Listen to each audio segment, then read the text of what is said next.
Hello, lovely students. Are you ready for a lesson that is going to give your advanced vocabulary and grammar skills a much-deserved boost?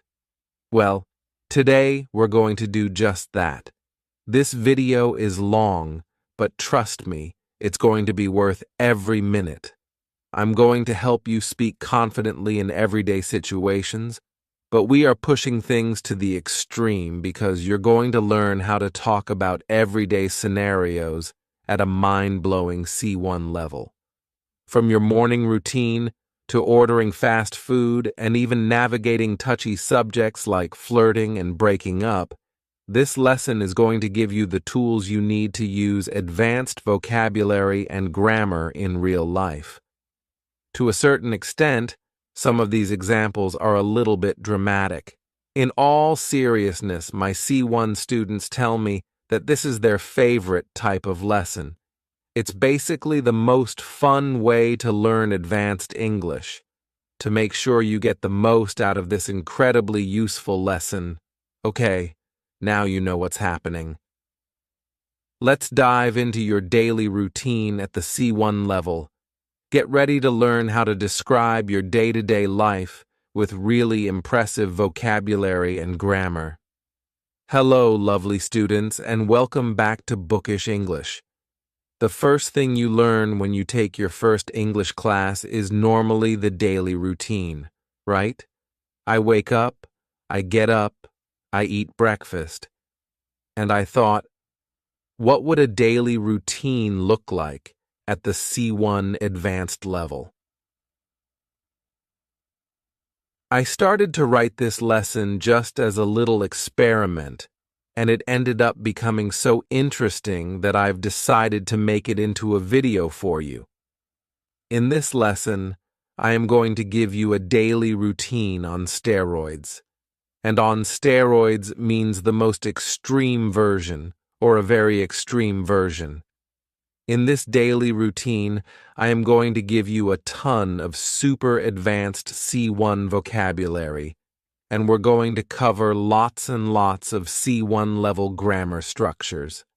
So, if you really want to test your English skills, this lesson is for you. I also want to mention before we start that this is going to be quite an extreme daily routine, and some people will probably want to let me know, English people do not speak like this in real life. No, I totally agree. I just want to see how far we can go with advanced grammar and advanced vocabulary. All I know is it's going to be complex, and it's going to be fun. Upon waking up to the melodious chimes of my alarm clock, I embark on my well-established morning routine that I've perfected over the years. First and foremost, I indulge in a brief meditation session, allowing me to clear my mind and start the day with a sense of calm. In addition to my mental exercise, I dive into a challenging 30-minute workout session, but I guess it isn't so much challenging as it is invigorating. After freshening up, I pamper myself with my nourishing skincare regimen, ensuring a well-hydrated and glowing complexion. I told you this is a daily routine on steroids. In order to reach the C1 level of vocabulary and grammar, there aren't many people in the UK that speak like this on a daily basis. Okay, so in addition to loads of really great vocab, we also have quite a few C1 level grammar structures. Let's start by looking at these 3 clauses. What do you notice about them? We have, upon waking up to the melodious chimes of my alarm clock. We have, allowing me to clear my mind and start the day with a sense of calm. And we have, ensuring a well-hydrated and glowing complexion. Well, these are known as non-finite clauses. A non-finite clause is a type of clause that doesn't have a subject and a finite verb, a verb with tense and agreement. In other words, it's an incomplete sentence that can't stand alone as a complete thought. Non-finite clauses use verbs in their base form, infinitive, or the ing form, the present participle, without specific subject information. These incomplete sentence building blocks help add more context and information to our sentences. Now, let's take a look at another structure in this paragraph. It isn't so much challenging as it is invigorating. So, using not so much plus adjective plus as plus adjective is an advanced comparative structure we use to compare two related qualities. Okay, I'm going to address one more grammar concept from this paragraph before we move on to the rest of my routine. Compound adjectives like well-established, 30-minute, and well-hydrated. So compound adjectives are adjectives that are formed by combining two or more words to create a single descriptive term. These adjectives are commonly used to convey complex or specific qualities that may not be easily expressed with just one single word. I used several hyphenated compound adjectives in this first paragraph, and we use the hyphens to clarify that the words are meant to be taken together as a single descriptive unit. Right, let's see what I get up to with the rest of my C1 extreme. This is going to get complex. No sooner have I got dressed in my most casual yet professional attire than I am wolfing down a hearty breakfast to fuel my day ahead. With a steaming cup of herbal tea in hand, I scan the morning headlines to stay informed on the happenings of the world. Meanwhile, as I commute to work, I immerse myself in an audiobook, relishing the well-written prose and captivating storytelling. Thus, I arrive at work ready to tackle the day ahead of me. Wow, that's really sounding like a novel at this point. Okay, let's see what we've got here. In the first sentence, no sooner have I got dressed in my most casual yet professional attire than I am wolfing down a hearty breakfast to fuel my day ahead. The construction, no sooner have I got dressed, is an example of negative inversion. Negative inversion is one of my favorite grammatical structures. I absolutely love the way it sounds, and when students learn it, they can instantly sound so intelligent when they speak. So, negative inversion is where the usual word order of a sentence is inverted or changed when a negative adverbial expression is used at the beginning of the sentence.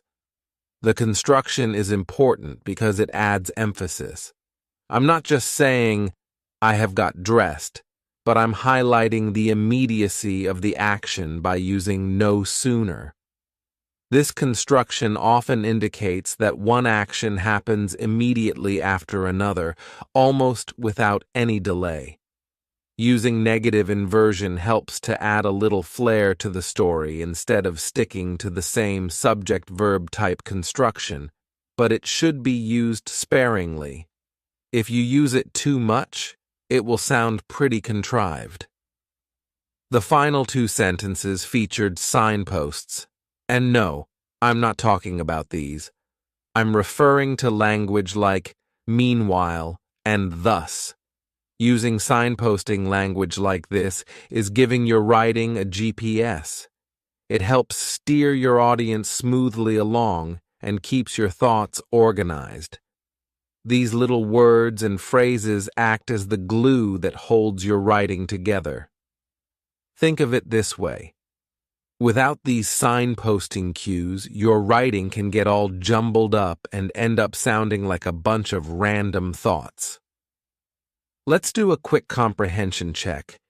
Can you identify the signposting language in our first paragraph? I'll give you a few seconds to read through. Use your pause button now to have a read through. In 5 seconds, I'm going to give you the answers. Okay? You should have said first and foremost, in addition to, and after. Okay. What's the rest of my day looking like? Upon arriving at the office, I buckle down and get on with my work, meticulously completing my tasks in the most efficient way possible. It's knowing that I'm contributing in a meaningful way that I thrive on, and I actively seek opportunities to enhance my skill set.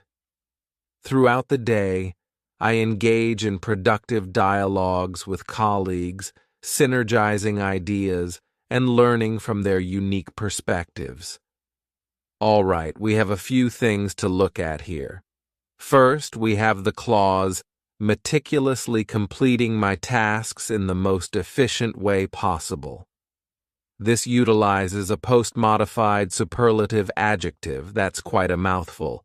Post-modified superlative adjective.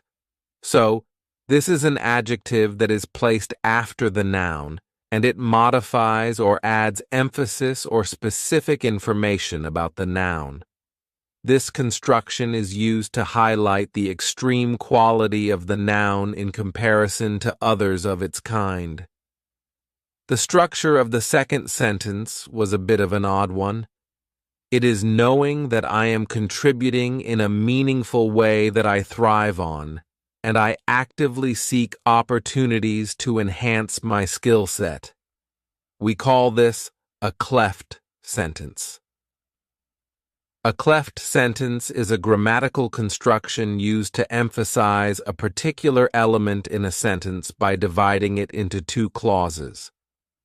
I know I said that negative inversion was my favorite, but I actually think it ties with cleft sentences. Once you master these, it opens up an opportunity to really add some interest to your creative writing. The purpose of a cleft sentence is to bring attention to a specific part of the sentence, often by reorganizing the structure to highlight that element. In this case, I wanted to highlight knowing that I'm contributing in a meaningful way, so I was able to restructure my sentence to make sure that this portion of the sentence was the main focus. They're pretty nifty, these cleft sentences. Okay. Let's move on to the final part of my routine. As the day draws to a close, I reflect on my achievements, striving to be the best version of myself both personally and professionally. All I hope is that I outdo my previous accomplishments each day, as I embrace life with unwavering determination. By adopting this disciplined and purposeful routine, I feel confident that I can continue on a path of self-improvement and well-being. I feel like I'm becoming less and less likable as this daily routine goes on, but it's not about me, it's about the grammar. So, let's see what we have here.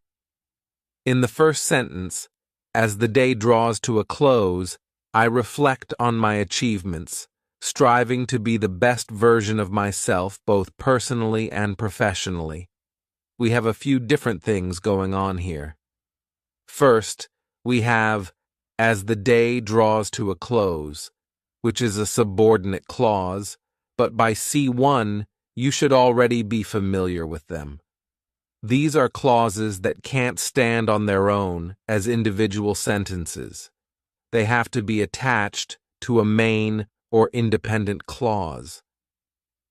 We also have a participle clause, striving to be the best version of myself both personally and professionally. A participle clause is a type of non-finite clause. We discussed those before. Can you identify the other participle clause in this paragraph? That's right, it's the last sentence. By adopting this disciplined and purposeful routine. I can't say purposeful without going purposeful.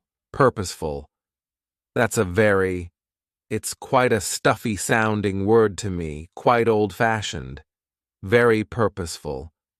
This participle clause also functions as an adverbial phrase because I use the preposition by, explaining how the action in the main clause is achieved. Finally, we saw another common construction of a cleft sentence, my other favorite. All I hope is that I outdo my previous accomplishments each day as I embrace life with unwavering determination. The structure, what, or all, plus clause plus be plus clause is quite commonly used, so it's a good one to have in your back pocket. Oh my word, that was an intense lesson. That's probably one of the most advanced English lessons I have ever delivered. Okay, now that you can talk about your daily life like a pro, let's move on to food and drink. Everyone can relate to this topic, right? And now you'll learn how to discuss it at an advanced level. But before we dig into that, because we will talk about that phrase, hello, lovely students, and welcome back to Bookish English. Here's a question for you. When you learn another language, when you start to learn English, what is one of the first topics or topics you want to learn about, apart from swear words? Food and drink, obviously. You tick them off, you learn the basic vocabulary, and then you forget about them. I want to bring them back. Today, we're going to learn food and drink, C1 to C2 advanced level. Let's get started with the lesson, and I must say, when you get to a really advanced level of English, people like to say in the comment section, but people don't talk like this in real life. I agree with you, lots of people don't. And it's not necessary. I would say reaching B2 is the level that allows you to really exist in English.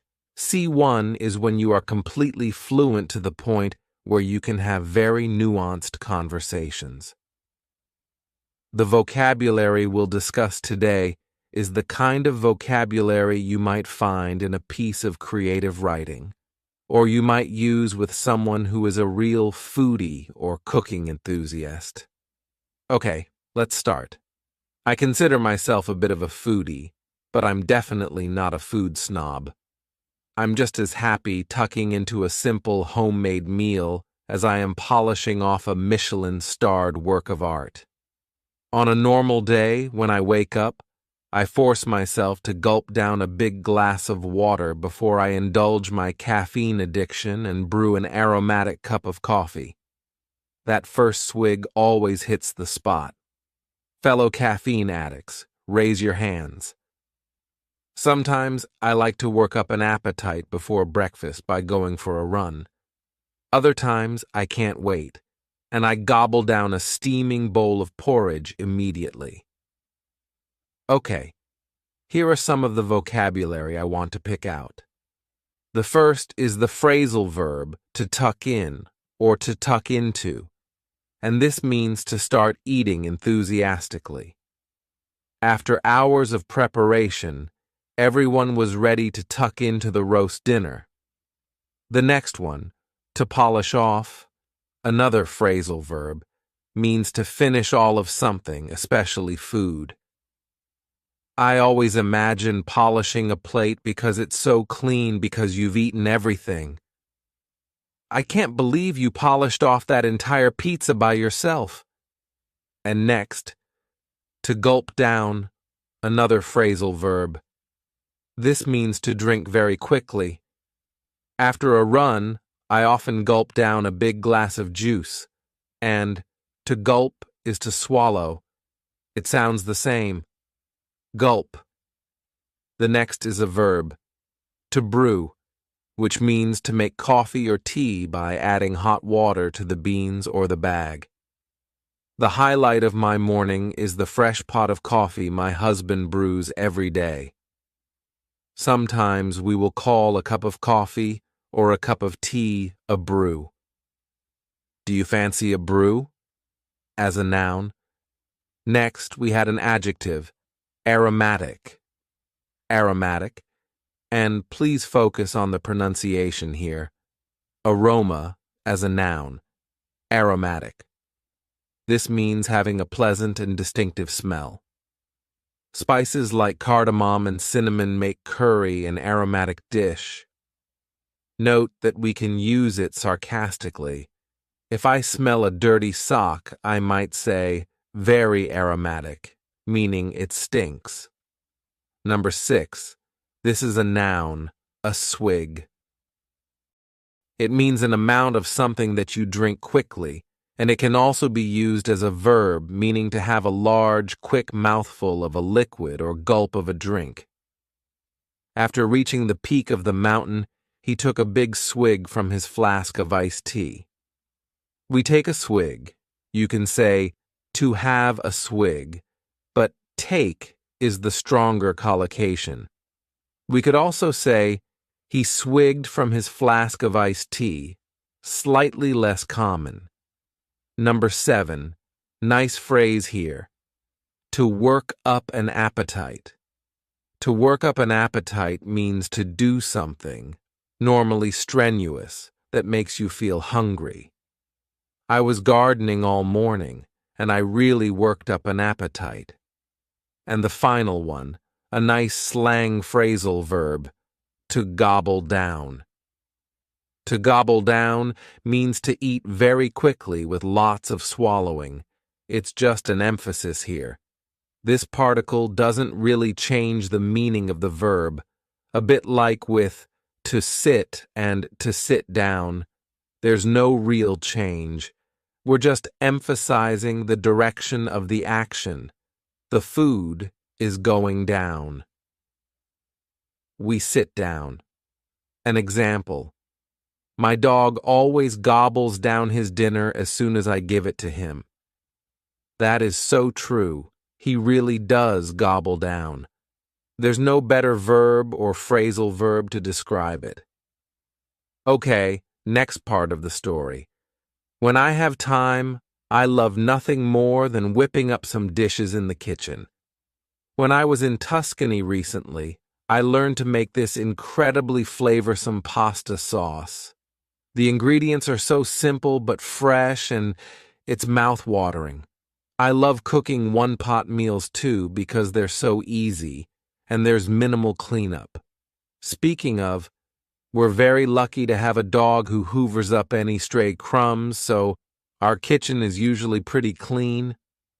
Okay, there was a lot of good vocab in that passage, so let's have a look. Number 9, we have to whip up. To whip up is a nice slang phrasal verb. It means to cook something quickly, especially using whatever ingredients you have to hand. Don't worry, everyone.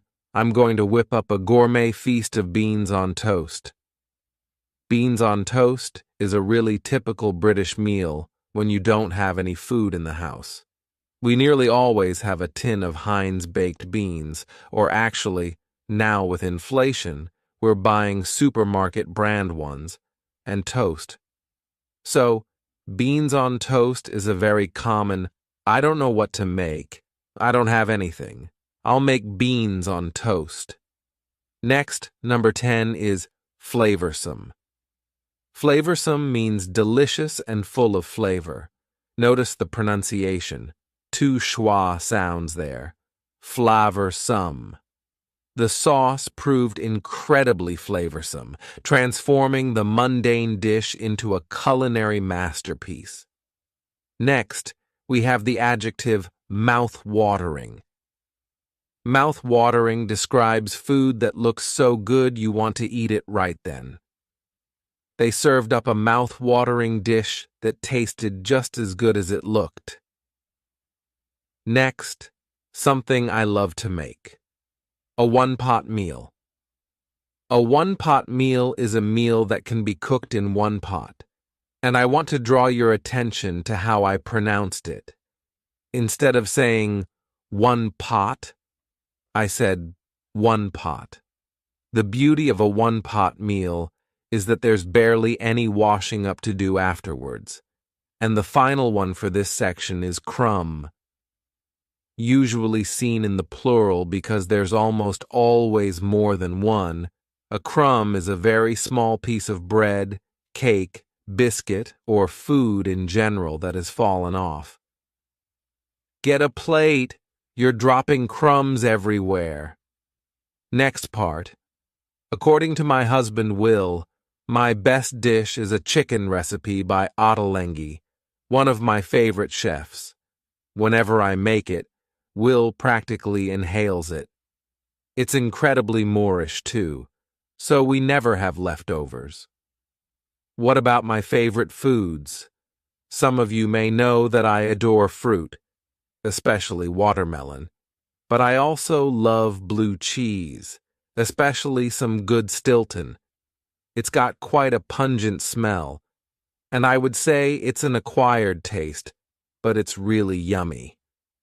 I always put it out when I do nibbles when guests are coming over. Okay, let's have a look at the vocabulary. First up, number 14, to inhale. To inhale means to breathe in, literally. However, in the context of food, it means to eat very quickly. He was so hungry, he seemed to inhale his sandwich. The next is a lovely adjective, Moorish. Moorish describes something that is so delicious you want more of it. This cake is so Moorish, I can't stop eating it. Next, I love this one. The adjective pungent. Pungent. I love the sounds together. Pungent. I feel it's so descriptive. It's not normally a very positive adjective because it means having a very strong smell or taste, normally smell. When we're talking about blue cheese, though, that's a good thing. That's what we pay for. An example, the durian fruit has quite a pungent smell. Next, I talked about something being an acquired taste, which means something that you might not like at first, but you start to enjoy over time. Olives are an acquired taste, and children often don't like them. I used to pretend to like olives as a child because I wanted to sit with the adults and have nibbles, and that was often the only thing on offer. If I stopped eating, they'd send me to bed. And the final word was the noun nibbles, which means small items of food that are normally eaten with your fingers. You will often see them on restaurant menus, nibbles, then starters, mains, desserts. We also have the verb to nibble, which means to take a small bite of something. And if you have a nibble of something, again, you take a small bite. But nibbles in general are little snacks you normally eat with your fingers. I put out some nibbles like cheese and crackers before dinner. Okay, last part of the story. Will and I also love eating out. If I know we're going somewhere special, I make sure to not spoil my appetite beforehand.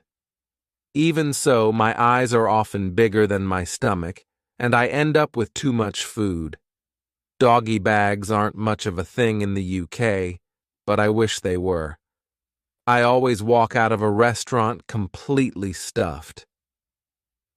Okay, finally, here are 4 more words and phrases to finish off this video. Number 19 is to spoil one's appetite. To spoil one's appetite means to eat something before a meal that causes you to fill up or not feel hungry. Don't have that chocolate bar. It'll spoil your appetite. Next, one's eyes are bigger than one's stomach. If your eyes are bigger than your stomach, it means you order or put too much food on your plate and you can't finish it. I always have eyes bigger than my stomach at a buffet. I want to pile my plate with absolutely everything, And then when I start eating, I realize I've taken way too much. An example. Sorry, I really can't finish this. My eyes were bigger than my stomach. The next phrase, and this one might surprise you, is doggy bag. A doggy bag is a bag or a box you get from a restaurant to take home your leftovers in, and it's more common in the US. It's becoming more of a thing in the UK.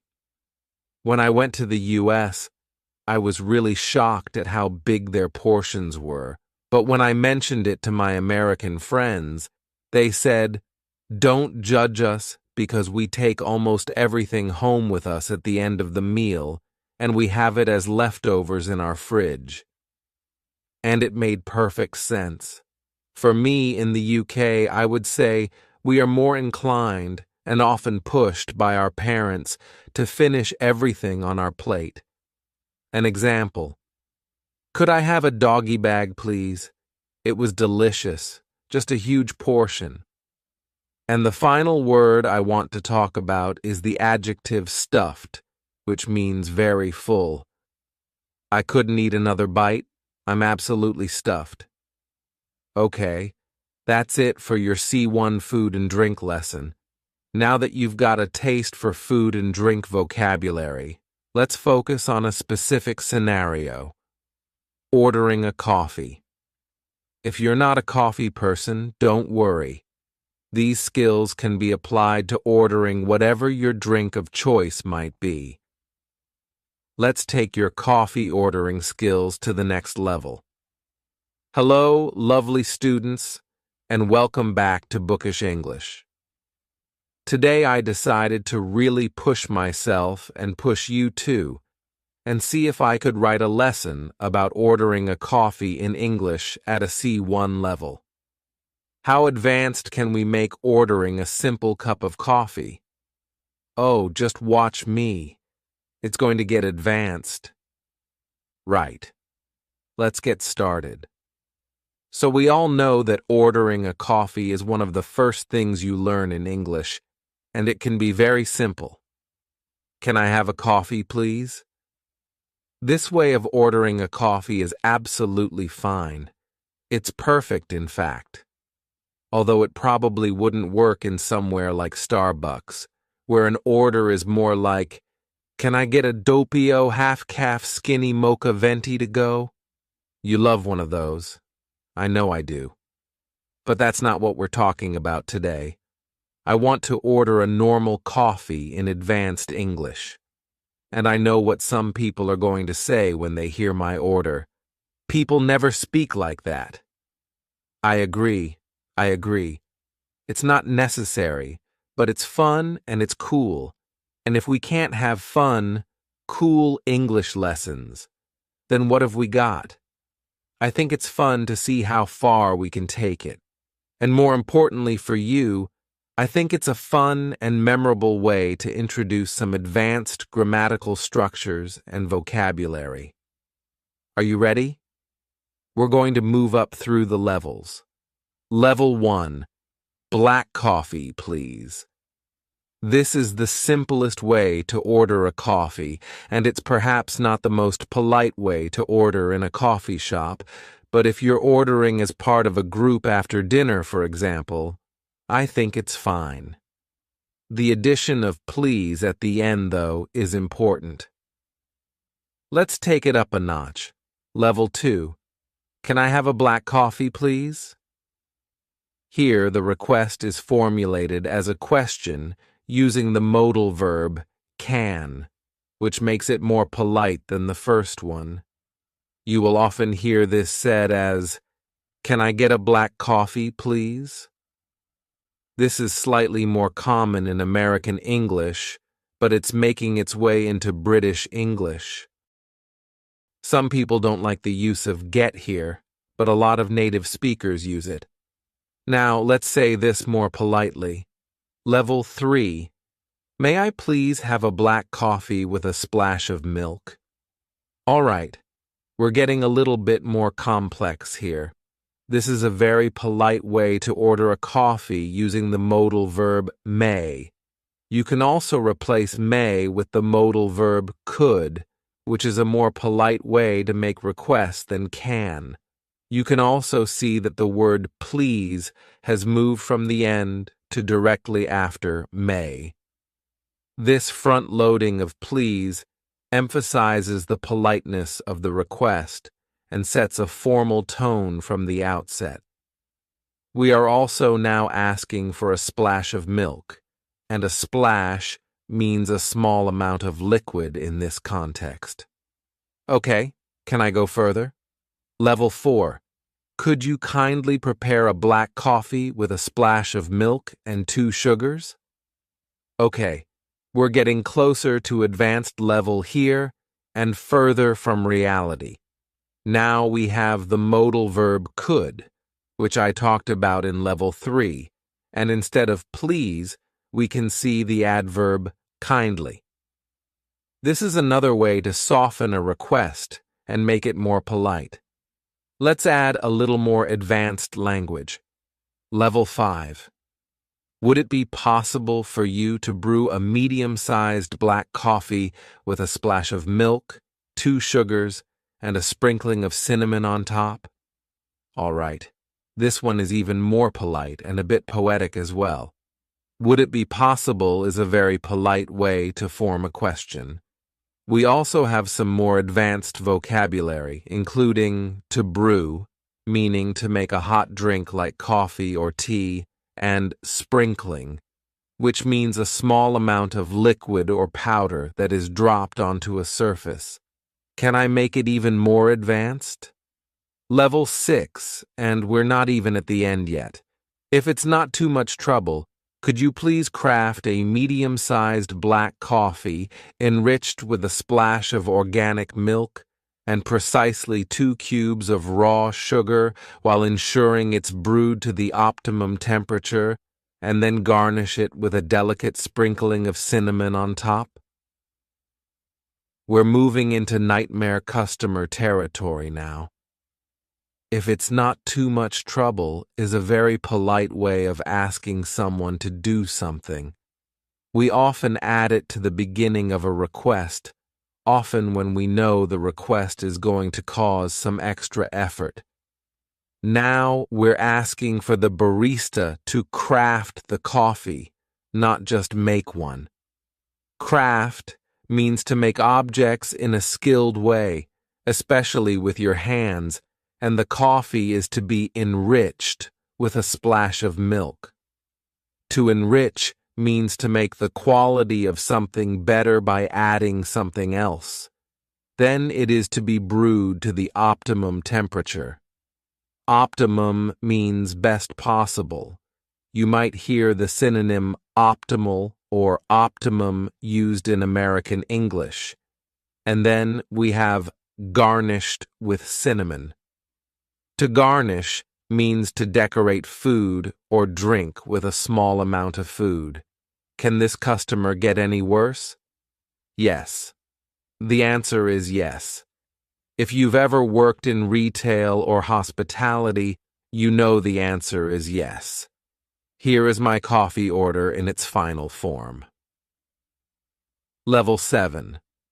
Would you be so kind as to commence the artisanal preparation of a medium-sized black coffee, sourced if possible from single-origin beans and brewed at precisely 89°C? It should be complemented with a splash of organic, locally sourced milk, sweetened to a modest degree with exactly 2 cubes of raw sugar, and adorned with a subtle yet discernible sprinkling of hand-rolled cinnamon.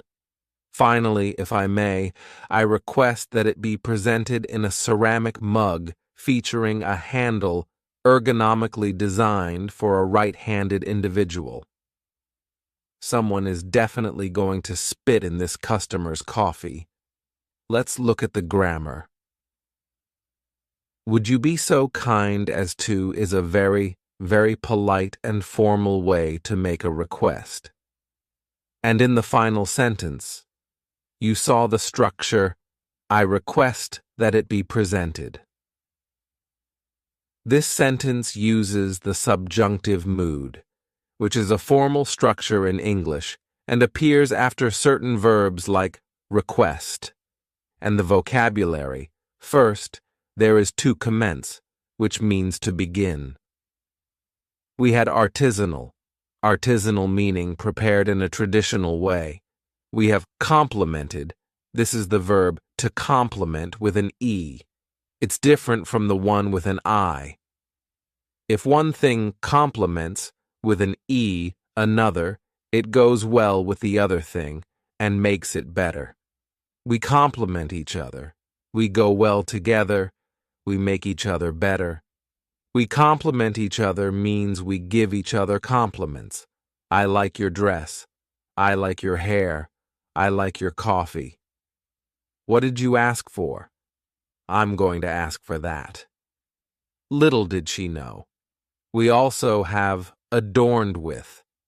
The verb to adorn means to add something decorative to a person or thing to make it more attractive. We also have the adjectives subtle and discernible. Subtle means not obvious or noticeable, while discernible means able to be recognized. So, I wanted it subtle but discernible. Nightmare. And finally, perhaps the most egregious request. An ergonomically designed handle. Ergonomically means in a way that makes something, equipment or furniture, comfortable and effective for people who use it. What did you think of my C1 level coffee order? Is it realistic? No? Is it interesting? I think so, and I hope it will help you to remember some of the structures and vocabulary that I've presented. We really do use all of these words and phrases in real life. Okay, now it's time to shift gears and spice things up. In this lesson, we're going to explore the art of flirting in English. You're going to learn colloquial language and slang that will help you navigate these exciting social interactions. Let's get flirty. Hello, you gorgeous things, and welcome to my super advanced lesson on flirting. In this lesson, I am going to show you how you can ask someone out, how you can flirt with someone at a C1 to C2 advanced level. We're going to be focusing on British English slang, and we'll also touch on some pronunciation as well. Okay, let's start with the first one. This is a baseline. It doesn't have any slang, it's a starting point so that you can make comparisons with later passages. Let's try it. Ready? My friend doesn't think you'll agree to go on a date with me, but I'd love to take you out for dinner sometime. Nice and simple. A nice, easy start. That's our baseline. Let's move to the next level. Level 2. I've been wanting to ask you out all night, but my mate told me I had no chance of getting a date with you. He'll be absolutely speechless if you say yes. So, do you want to get a bite to eat? No pressure. So, did you understand all of that? It wasn't too advanced, but there are a few words that I really want to look at. The first one is mate. Mate here, in this context, means friend, and it's really common in British English, but it's even more common in Australian English. For example, my mates encouraged me to ask you out. The second word is the informal contraction wanna, which is short for want to. Some people pronounce it wanna, others wanna, with more of an O sound. Some use a wanna as an alternative. An example, do you want to go for a drink sometime? And the final phrase from that text is a bite to eat. A bite to eat. Now, notice the pronunciation here. In fast speech, when one word ends in a vowel sound and the next one starts with a vowel sound, we often add an extra sound to make it easier to say. In this case, The extra sound is W, a bite to eat. But what does it mean? Well, a bite to eat often means a small meal. However, we also use it in conversation to ask if someone wants to go out for something to eat. Not necessarily something small. It's just very informal. For example, fancy getting a bite to eat at the local pub? Note that you will also hear bite on its own or a bite on its own. Fancy a bite later? Fancy something to eat later? Now, before I move on, I also want to talk about something in this question. You might have noticed that do is missing from it. Instead of saying, do you want to get a bite to eat? I just say, you want to get a bite to eat? In informal speech, we often omit auxiliary verbs like do from questions. If we want to go super informal, we can omit you as well. Want to get a bite to eat? Okay, I can do better than this. We can go more advanced. Let's try level 3. Ready? You are by miles the most stunning person in the room, and I've been weighing up whether to come over all night. My mate over there, the slightly trolleyed one, told me I didn't have a chance in hell of getting you to go out with me. He's going to be gobsmacked if you agree. So what do you reckon? You want to go out for a slap-up meal sometime? No worries if not. Okay, how did you do with that? It's definitely getting more advanced. Not too advanced, though. It doesn't sound like you're trying to be Shakespeare. The first phrase is by miles. By miles. You can also say by far. It means by a very large amount or by a long way. We do not use the metric system when we use this phrase. We can't say by kilometer. It just doesn't sound right. An example, you're the funniest person I've ever met, by miles, by a long way. We also had to weigh up. To weigh up is a phrasal verb that means to think carefully about doing something before making a decision. There is another linking sound in that phrase. To weigh up, can you hear it? We insert a little Y sound. My next word is extremely colloquial. Trolleyed. Trolleyed. This means very drunk. Ben's trolleyed, get him a taxi. And next, we have an idiom. To not have a chance in hell. Sometimes we omit the in hell part. We just say, to not have a chance, and even sometimes, to not stand a chance. We also use it with the verb to be. There's no chance in hell that he will go out with you. Now, this example might sound a little bit mean, but it's an example of British banter, our humor. We often say these kinds of things to close friends, knowing, hopefully, that they will know that it's a joke. It's like playful teasing. It can go too far, but be prepared for it if you come to Britain and mix with Brits. Next, I just want to mention gonna from that text. It's another informal contraction, just like wanna. Gonna is generally pronounced with the schwa. Gonna. You gonna ask him out or not? You gonna ask him out or not? Another great word, super informal. Gobsmacked. Gobsmacked. So gob is quite a rude informal slang word for mouth.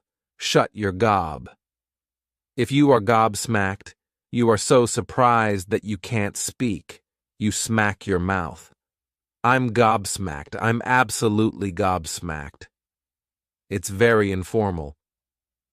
I was gobsmacked when he turned up to our date wearing a tuxedo black tie. The final word that I want to point out from that text is an adjective, slap up, which often comes before the word meal. This means a very large and delicious meal. But I will tell you a secret. I didn't understand the meaning of this for a very long time. I thought a meal that was a slap-up meal was something that was just slapped up in the kitchen, something that was made in a really careless way. So honestly, if someone had invited me for a slap-up meal, I'd have said, well, maybe you could put in a little bit more effort. An example. I'd love to take you out for a slap-up meal sometime. A really large and delicious and luxurious meal.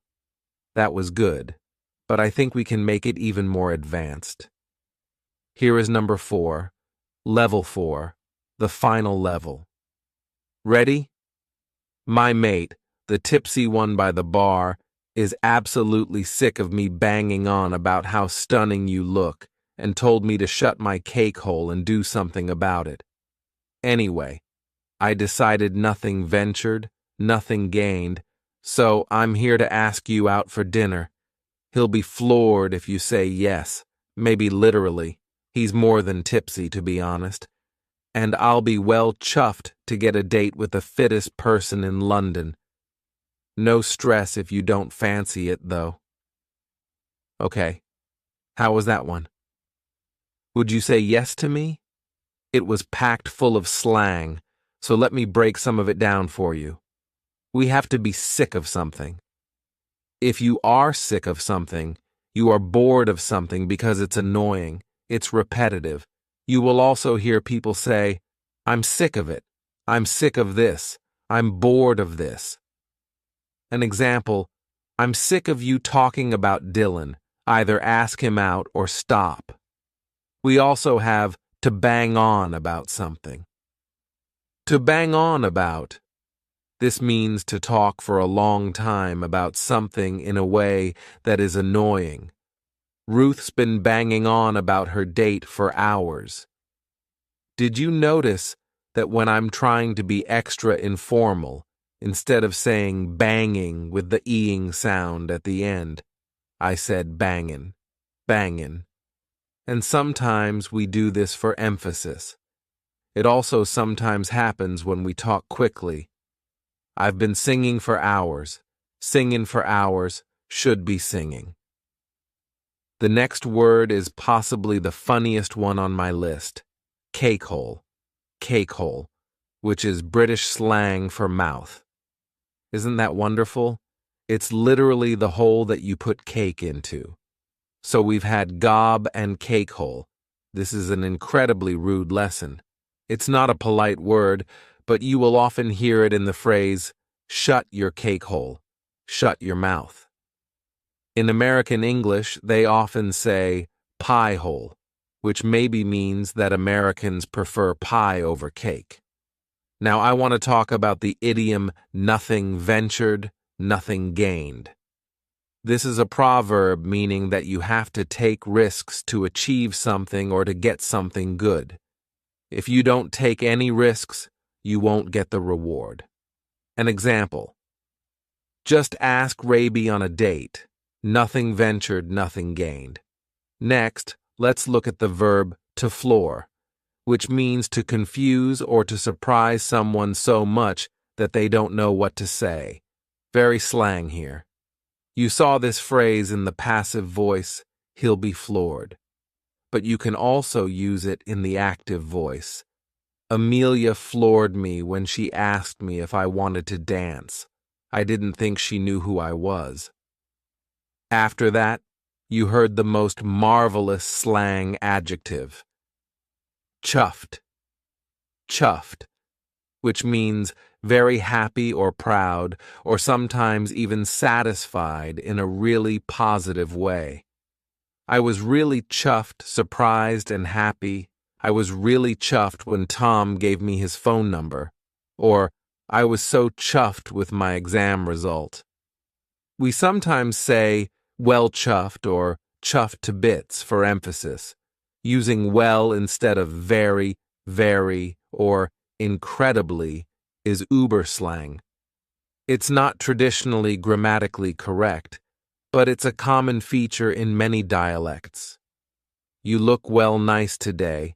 That food is well good.